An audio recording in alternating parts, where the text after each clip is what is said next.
Sales and marketing are not the same thing, and nor should they ever be confused as being the same thing. And whether you have an online business or a bricks and mortar business or whatever it is you run an operator want to, marketing brings them to your door, sales invites them in. Win all in, play my cards right. Up the ante, won blackjack all night. Roll the dice, let it ride. Water the odds, I got stake. This podcast exists because of the team at CAD/CM. At CAD/CM, we make content creation enjoyable. We are on a mission to help leaders create content that will improve lives, content to be proud of, content that fosters community. We know through firsthand experience how content brings people together, and we love helping make that happen. We produce podcasts, short form videos, blog posts, and other written works, while also providing support in website development, social media management, and strategic planning. And we would be excited to help you. Visit cadcm.com to learn more, or feel free to connect with me on LinkedIn or Twitter. So you're up in Calgary a good bit. I am in Calgary. Okay. Yeah. And you? I'm in Charlotte, North Carolina. So it's North Carolina. Yeah. So Flower Mountain, Texas. What's that? Oh, it's just outside of Dallas. I have done a lot of work in the Dallas area for the probably last 20 years. Okay. And so at some point in time, I actually had an office down there, and I've never changed that on LinkedIn. Okay. I looked it up. It looks beautiful. Like right in the lake there. Yeah, it's just part of Dallas. It's a beautiful area. Yeah. As a matter of fact, a couple of my good friends and one of my former coaches actually used to live in Flower Mountain. So over the years, spent a lot of time there. Okay, cool. It's Dallas area. Dallas. It's just a suburb or whatever. Maybe close to the water, kind of.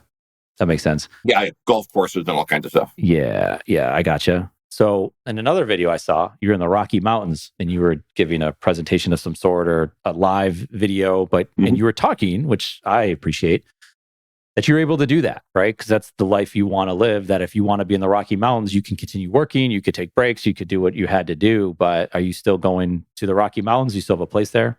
I do. As a matter of fact, my wife and my youngest son are there for the next week and a half, maybe 2. Awesome. So I'm hearing it, as I hear you talk more, I hear the Canadian accent, right? So I'm from Buffalo, New York. So I always say I could look out my backyard and I could see Canada. So we went over the Peace Bridge numerous times in the summer to get ourselves into some trouble. But so you're born and raised in Canada or whereabouts? I was born and raised in Western Canada. I lived my whole life here. But 80% of and it's funny you say that with the accent, pre-COVID, I was in the US, I don't know, 3 times a month. Yeah. Different places all over. And I never got that. COVID hit. We couldn't travel. All this stuff happened. Yeah. And apparently I've regained my quote unquote Canadian accent. Yeah. It's a good thing. Are you a hockey fan? I'm not just saying because everyone plays hockey in Canada, which can be true. But again, being from Buffalo, being the Canadian side, the Leafs fans would always come over. We'd go there and all that. I love Canada. Spent, like I said, a lot of time, but I am a hockey fan. Played hockey when I was a kid. The interesting part of it is as you get older and you build businesses and you have kids and a family and obligations, I find the time investment into hockey is no longer there.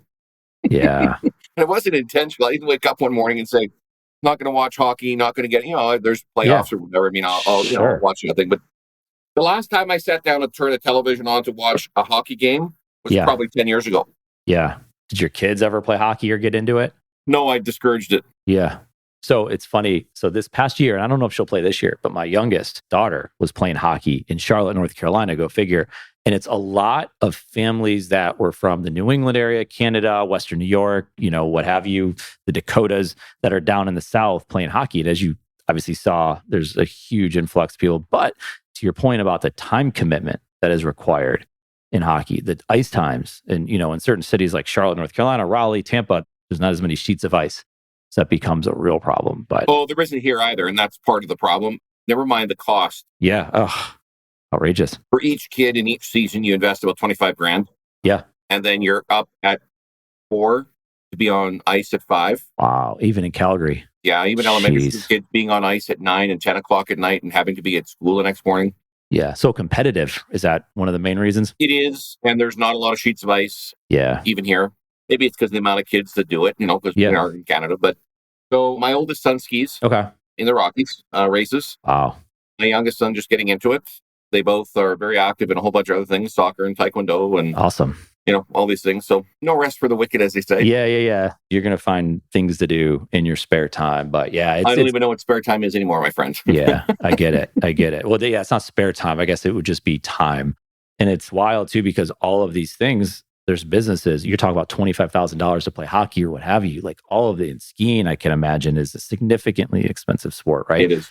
But coaches and trainers and all that stuff. So it's this huge opportunity for entrepreneurs and entrepreneurs that have a passion for something. So if someone grew up skiing and they didn't become an Olympic skier, they didn't go work in, one of the big skiing companies, they can become a skiing trainer. They can become whatever they want to become. And I think it's awesome. I think it's really cool that like people can have a passion and can get into that business in a different and a unique way that suits them. And then there's, how do you build that business? Well, it's interesting. My oldest, he could technically teach, but because he isn't 16, they won't let him teach.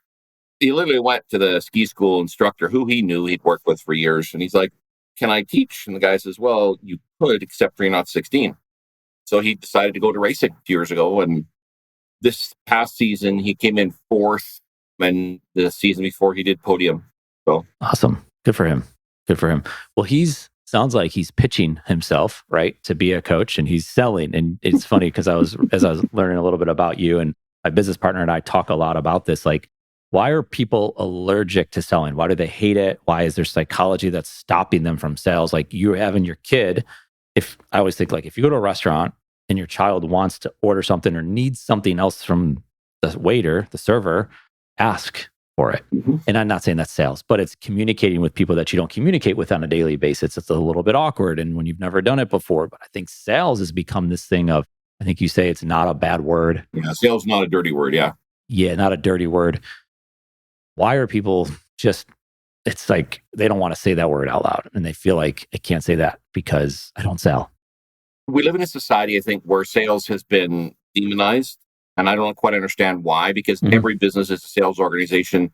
If you aren't selling, you aren't in business. The reality, I think, for anyone who is or wants to become, has their toes over the precipice and wants to, as Bob Proctor used to say, jump off the building and grow wings on the way down into their own business, whatever that is. Doesn't matter what it is. You can be the very best, plumber or consultant or graphic designer. Doesn't matter what it is. The reality of it is you have to sell. And I remember standing in front of, I've given thousands of presentations and different events over the years, but I remember I was in Reno, Nevada, probably 6-7 years ago. There was about 17 or 1,800 people in the room. And at the end of my presentation, they put up 2 microphones in the audience for Q&A. And this one guy came up and he said, I'm a coach. I said, hey, that's awesome. Tell me something. How do you enjoy coaching with this kind of thing? He goes, I hate it. And I said, well, why do you do it? And he looked at me and said, well, because someone told me I could make millions. And I said, well, how many clients do you have? And he goes, none. I said, well, have you asked anybody if they want to work with you? Have you, do you have some relationships? He goes, yeah. He says, I hate people. And it's really interesting. And I told him, stop coaching. This is not me. We'll find something different to do. Yeah. But the reality is there's a lot of people that they're good at what they do. Pick something, pick any profession, vertical industry, whatever it is.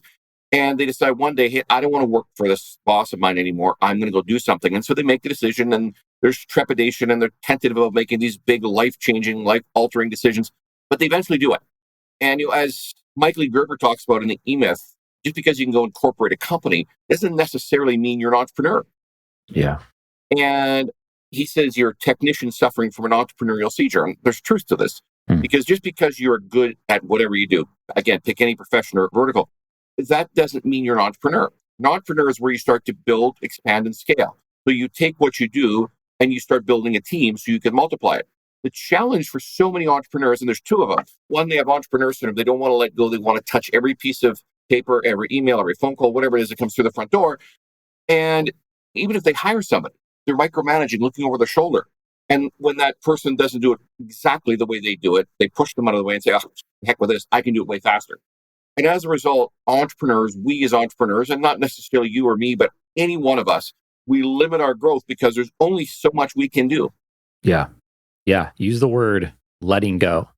And it relates to sales and all that. And you use the story when I think you sold the business, right? Or you not sold the business, you hired a CEO. I did. And you showed up to work the next day and you were there. And the CEO says to you, why are you here? There's an ego thing to there too, right? Yes. I built this company. I built it from essentially nothing to $9 million a year. That's a pretty significant achievement. Most people on this planet will never, ever experience what I experienced at that point. And I knew that we could build more, but I knew I couldn't do it alone. And we went through the vetting process. It took a month and a half or 2 months, and we found the right guy and we hired him. And, the next morning, 6 a.m., I walked into the office and I was hanging my coat in the closet. And he came around the corner and he said, "Morning, Shawn." I said, "Good morning." He said, "What are you doing here?" I said, "Work." He goes, "Well, just remember one thing." He said, "You hired me for a reason. Stay out of my way." I mean, he could have reached out and smacked me across the face. It would have had the same effect. Right. Because, this is my baby. I'm here. Yeah. And he was right. I want to be clear about this. He wasn't being disrespectful. He was 100% bang on. And it was very timely that he said that, because I probably wouldn't have changed what I did on a day-to-day basis had he not given me that proverbial slap across the face. And together, him and I took the company from 9 to about 133 million in the next 4 years, or 4.5 maybe. That's awesome.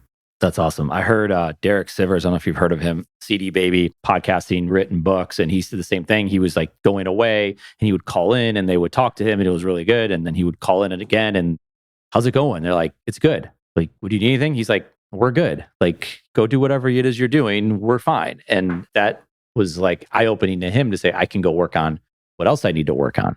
And so I think you use the word the ego, is like letting go of that ego. And, I think in sales, going back on that, the ego gets in the way because we're afraid of being told no. We're afraid of losing. We're afraid of a lack of success. We're afraid of what other people might think. And, letting go of the baby and all these things, it plays a part. And I think it all goes back to, like you said, ego. And I'm sure in the conversations that you've had over the years, there's just a lot of ego in entrepreneurship. There's a lot of ambition that gets in the way of it. When we talk about ego in that way, like what's coming to mind for you as you're sitting there? I think there's fear too. Yeah. Right? Because wherever you go, it doesn't matter. United States, Canada, UK, Western world, we've been conditioned and educated to go get a job, whatever that is, right? If you went to school for something or whatever, go do what you're going to do. Work your 8 to 4, 9 to 5, whatever it is, go home and do the whole thing over, the next day and just stay on the hamster wheel. And for that very small percentage of people who are dissatisfied and willing to do something about it, that's the difference maker. There are a lot of people that talk about what they want to do. I speak at events, I go to events, I see people sometimes over and over. I remember I was at a real estate event a number of years ago and I'd spoken there, and about a year and a half later, I was back and some of the same people, "Good to see you, Shawn." And I said, "Well, I want to know what you've done in the last year and a half." They're like, "Oh, building a business." I said, "Perfect. What does that mean? Have you gone and, bought a couple of properties?" Well, we're working on it. And there's so many people that are waiting for something to happen, waiting for someone else to do something. Sales is a function of business. If you're going to be in business and successful at business, you have to learn how to sell. Now, people say to me, "Shawn, I'm not a salesperson. I never sell." And I ask 2 questions. 1, are you married? And 2, do you have kids? 1 or both. Because at the end of the day, everything is sales. And if you want to go somewhere specific for dinner and you're going to have this conversation with your spouse, it's going to be a sales presentation. Yeah. All right. You've heard this, I'm sure. Most divorces start with one question. That question is, where do you want to go for dinner? And then it escalates from there. Yeah. Right. Because at the end of the day, no one wants to give an answer. No one wants to make a decision. Yeah, I want to go to restaurant A. Well, I don't want to go there. I want to go to B. And you say, "Okay, I want to go to B." And the other person says, "Well, I want to do what you want to do." And all of a sudden, we just see this thing go like this. And so when we start to understand what sales is only this. It's helping someone or a group of people see something from a different perspective that perhaps they haven't thought of or seen before. And when we look at sales, and a lot of times just the word selling or sales, that kind of thing, there's a stigma attached to it. Sales is a conversation, but here's the challenge. When somebody hears the word no, they typically say okay and accept it. In the sales realm, when you're selling, I don't call yourself a salesperson, you're an entrepreneur, you're running your company, you still have to sell. The sale actually doesn't start until the first no. Until then, it's only a conversation. And once we understand that sales is something that we should be doing, Dan Kennedy says that 70% of our time as entrepreneurs should be invested into business generation. Now, you can slice and dice it any way you want, but a major portion of business generation is going to be sales. Yeah. So you come on these podcasts, you're in media quite a bit, you're giving presentations. So you live a lot of times on the marketing side of things, right? Sales and marketing, they go hand in hand and all that. How do you differentiate the sales and marketing team, or just the process in general as it relates to, just what we've been talking about? Sales and marketing are not the same thing, and nor should they ever be confused as being the same thing. And whether you have an online business or a bricks and mortar business or whatever it is you run an operator want to, marketing brings them to your door, sales invites them in. And so when I talk about coaching, one of the things we talk about a great deal, so I'm not a business coach, I'm not a marketing coach. I don't just talk about processes, procedures, mindset, whatever it is. Because at the end of the day, I can be the most incredible marketer in the world, but if I don't understand sales and how to execute, how to communicate, I'm going to fail. I can be the very best salesperson in the world, right? I can sell ice to an Eskimo at minus 30 and not worry about it. I'm good at what I do. I'm phenomenal. But the challenge is if I don't have anyone to sell to, I'm also dead in the water. So building a business is just like coaching in my mind, has to be very holistic. And I've been very fortunate and blessed over the past 25, 28 years to work with well over 12,000 clients. And it's all a holistic approach. It's not about sales, marketing, mindset, any of those other modalities. It's about all of them. Because in order to be truly successful in life, business, career, and relationships, you have to have a well-rounded perspective on what it is you want to do in order to achieve it.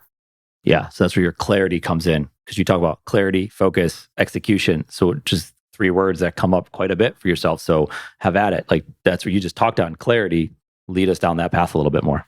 I think a lot of people talk about, and we've been hearing about for, a couple generations now, you have to set a goal. You have to have a big, hairy, audacious goal. In the book, Good to Great, he talks about that. And that's good. But here's the interesting part of it. You need to have clarity of destination or clarity of where you're going. What does that really look like? You've heard this line before, I'm sure. If you don't know where you're going, how are you going to get there? So get really clear on where it is you're going. And I'll spend a minute or two on that. There's only one purpose for a goal, and it's growth. If you already know how to do something, it's not a goal. But a goal needs to be big enough to inspire, motivate, and scare you all at the same time. Once you've got past that and that feeling in your stomach, that's a good thing, by the way, it's considered growth. And you've got clarity, you move to the next step, which is focus. Focus to the exclusion of all outside distractions. So this is a tough one for a lot of people, myself included, because there are always opportunities coming my way. And if you think about this, I interact with people all over the United States, Canada, some in Europe as well. And so people are always calling me or sending me messages or whatever it is with opportunities. Now, not all of them are really valid or even real opportunities sometimes, but some are. And for those people who are entrepreneur seekers or maybe like me have a touch of undiagnosed ADHD, there's always something shiny coming my way. It doesn't mean I should jump into it or on it right away. And so truly successful people have a maximum of 3 areas of focus at any given time and a minimum of 3 sources of income at any given time. But I think it's really important for us to understand that. Now, I have way more than 3 things on the go, but I'm not hands-on with all of them. Yeah. And so I think that's an important thing. And there's no limit as far as the second side of that one for a second. It's a minimum of 3 sources of income. And you can have 10. No one's going to say you shouldn't. So clarity, focus to the exclusion of all outside distractions. And so I get the question that when we talk about focus, well, when should I expand or when should I take on my next initiative?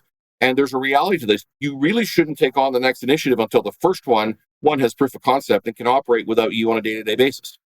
And the real test, I'll throw this in there, the real test of an entrepreneur is how long can you step away from your business for without it imploding?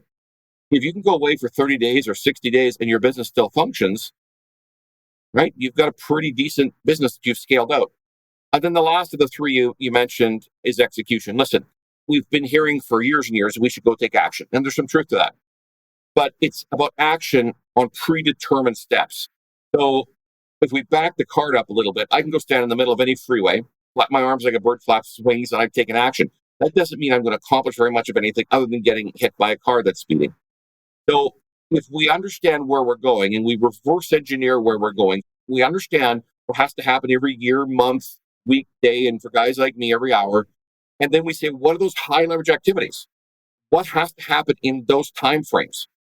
And we start to narrow it down on what those activities are for us in order to achieve that destination we discussed.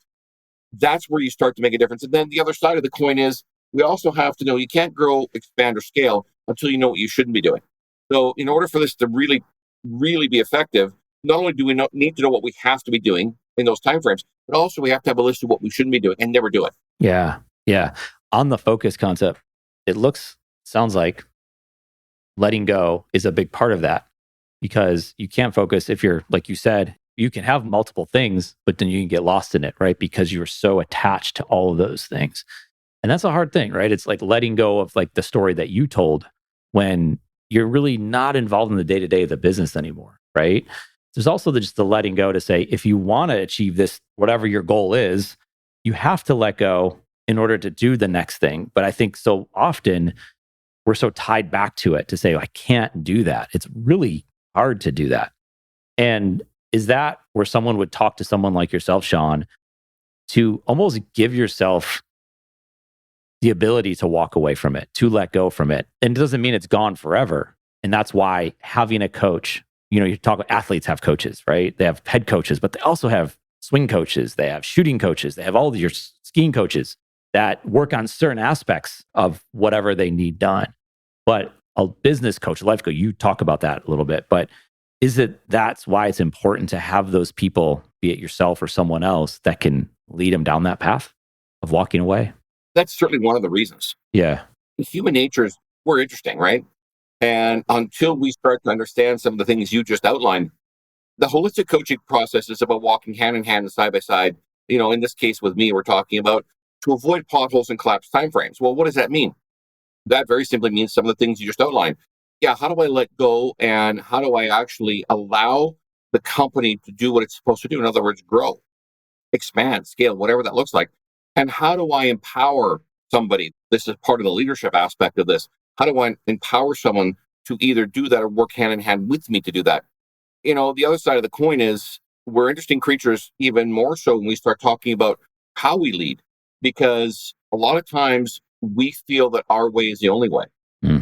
And in 99.9% of the cases, there are a lot of ways to get to the same destination, and it doesn't necessarily have to be done our way.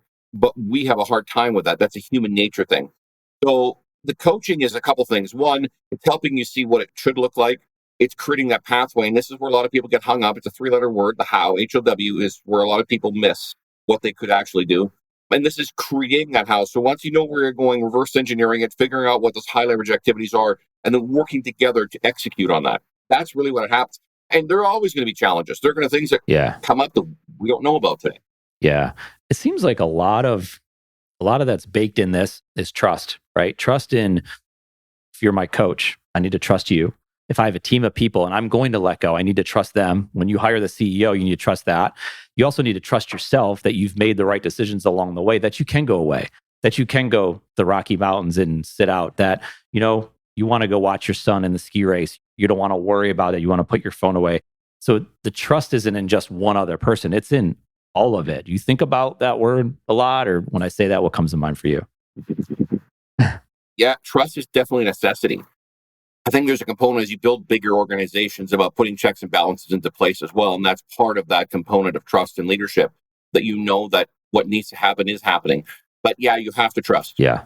And that's a big part of the challenge, I think, for entrepreneurs to let go, is relinquishing that and trusting. Trusting, that's going to 100%. Yeah. For me, I've had good experiences and sometimes not. I've had people do things intentionally that would harm the company, and not often, of course, but the average person is out there going to do their best. But in order to grow, you can't do it without trust. Yeah. 100%. So part of that process of being able to have high-level conversations, vet the individual that you're going to work with, and then be able to download, delegate, and automate is a big part.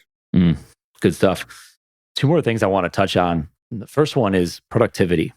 It feels like everyone's a productivity master, expert, what have you. There's productivity tools just coming out of everywhere.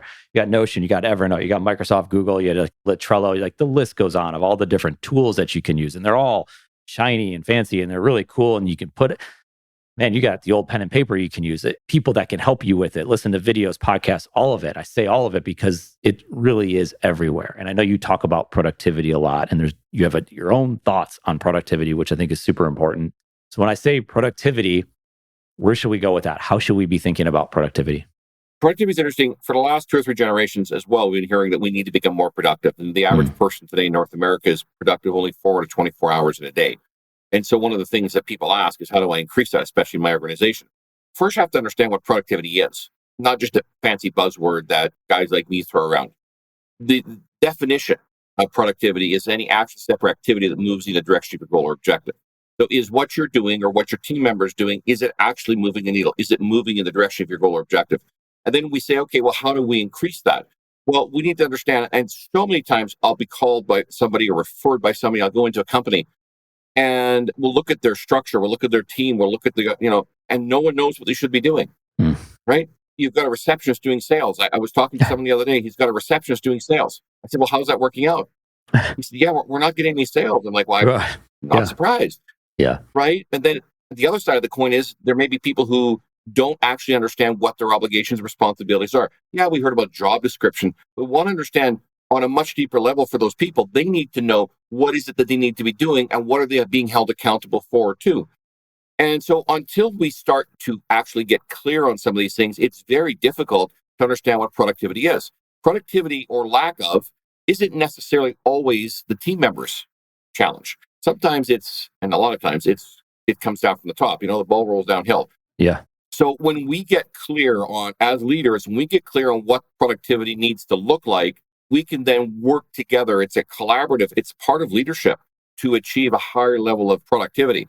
And I think that's a big part of it. And we can go into that depth, but that's a quick answer for you. Yeah. So if you look at productivity, what are things that you're suggesting on the front end at the basic level, or however you want to take that? I know there's not some pithy answer that you might have right off the bat of productivity, but what are some things that maybe you should think of, or like you said, not think of?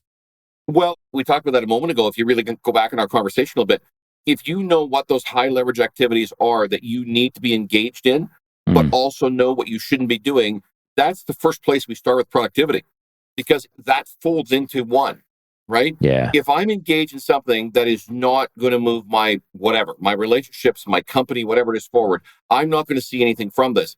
It's non-productive. Yeah. So let's get really clear. What are those things that are high leverage? What are those high leverage activities? That's about productivity. Yeah. And then the other side of it is, if we start to eliminate those things, and I realize, you start a business, you're wearing a bunch of different hats and all that. But if you start eliminating those things that are non-productive for you, stop doing those things that are minimum wage jobs, right? I was speaking at an event one time, and the conversation was part of the presentation. And I had a woman who's saying, it was Q&A after, she said to me, Shawn, she says, you don't mow your own lawn, do you? I said, no. She said, you don't clean your own house? I said, no. She goes, you think you're better than us? And it's not about that, right? The whole audience wanted to know what I was going to answer. And what was interesting about that, well, it was funny. She said to me, she said, Mr. Shewchuk, she said from the microphone, she said, I really wish that I would have found someone like you who would have married me and he would have just hired out so I didn't have to do all the work. And, of course, you could hear a pin drop. Yeah. The whole audience, it's probably 1,500 people. And so, and everyone wants to know what I'm going to say next because I'm on the stage, with the guy with the microphone. And I got down on one knee on the stage and I said, would you join me on stage? Of course, the audience lost it and laughing, right? This kind of thing, because it was diffused the, somewhat tense situation. But the reality of it is, I don't mow my own lawn, right? Now, my kids sometimes do, but if they're away and doing their thing, whatever, but I don't clean the house. And I'm not better than anyone, but it's not a high leverage activity for me. Yeah. And so we start to understand that what we're doing needs to be high leverage. And that allows us to do those things. You talk about the Rocky Mountains and those, going to, games and skiing and all this and watching my kids. I've structured it in that way because those things are priority. Yeah. So if I'm engaging in these high leverage activities, I'm not doing those things that are not productive. It allows me to those things that are important to me, a priority for me. Yeah. So you're finding ways to say no to the things that you don't want to do, because someone could mow their lawn, even though it's not a high leverage activity, because they enjoy it. They get it. 100%. They like being outside. Yeah. So, go for it. You coming on this podcast, and this is not the only podcast you've been on. You've spoken, like you said, in front of 1,500 people and many more. You do a lot of media production, all that kind of stuff. That's your time, right? You're making a decision I'm going to put my time here. When you're looking at that from a productivity standpoint, you're appearing on this podcast, you're taking some time. We're talking about productivity. Why are you appearing on podcasts? Why are you getting on media? So 2 things. One, there's no direct sell. I'm not here to sell anything specific. I look at it this way. The more people I have the opportunity to impact, the more people are going to want to know how they can augment their lives, their businesses, their careers, their relationships. And that's really what it's all about.